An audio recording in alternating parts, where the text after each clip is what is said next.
Assalamualaikum warahmatullahi wabarakatuh. Selamat pagi, salam sejahtera untuk kita semua.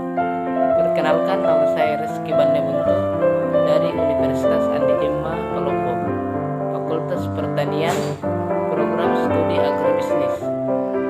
Di sini saya akan menjelaskan tentang penanggulangan gulma terhadap petani padi sawah. Identifikasi yang saya lakukan di Kelurahan Mungkajang, Kecamatan Mungkajang, Kota Palopo. Gulma menurut Sukman dan Yakub, gulma merupakan tumbuh pada waktu dan tempat yang tidak diinginkan manusia.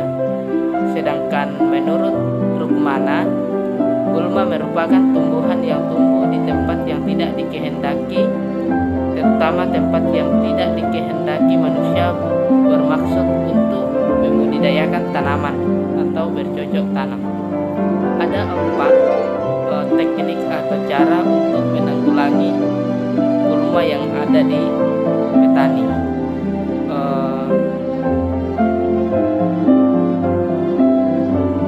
Teknik yang pertama yaitu melalui usaha pencegahan secara preventif, pengendalian secara fisik atau mekanis, pengendalian secara kimiawi, pengendalian secara biologis.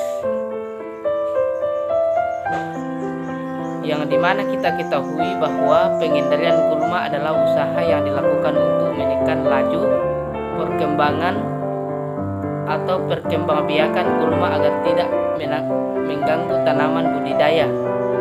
Gulma di lahan pertanian tidak harus dikendalikan dari awal sampai panen. Pengendalian harus dilakukan pada waktu yang tepat sehingga biaya, waktu dan tenaga dan dapat lebih hemat untuk menanggulangi gulma itu sendiri. Sedangkan langkah yang pertama itu langkah pencegahan preventif. Yang pertama yaitu pembersihan lahan dari gulma sebelum membudidayakan tanaman. Yang kedua yaitu menyeleksi atau pemisahan biji gulma yang mungkin ikut tercampur di benih yang melekat pada alat pertanian.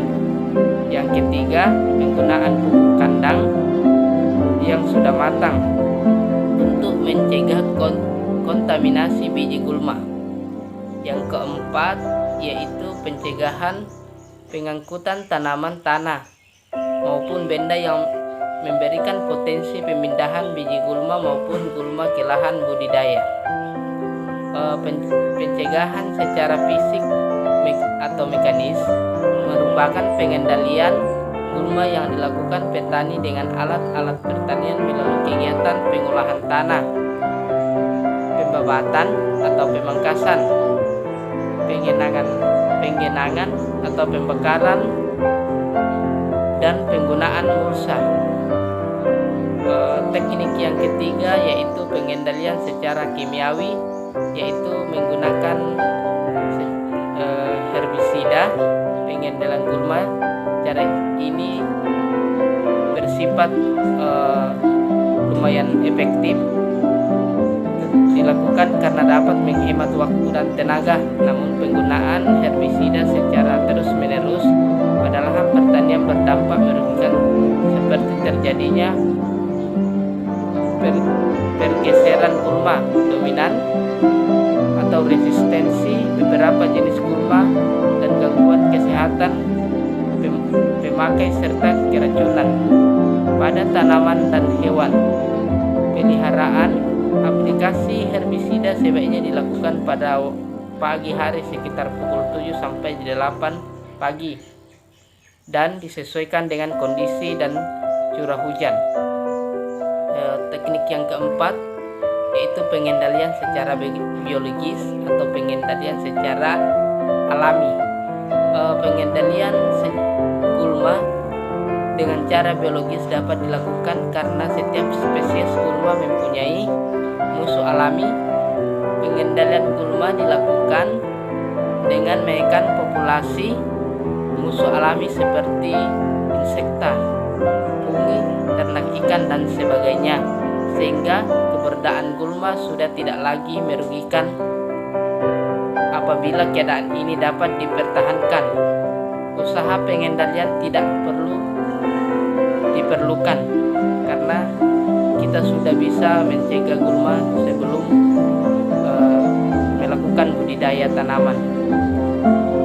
Itulah sedikit penjelasan atau teknik pengendalian gulma yang saya tawarkan kepada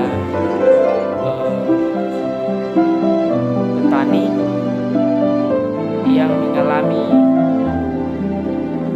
hambatan atau kesusahan dalam menanggulangi gulma, yang khususnya petani padi ataupun petani lainnya. Sekian dan terima kasih.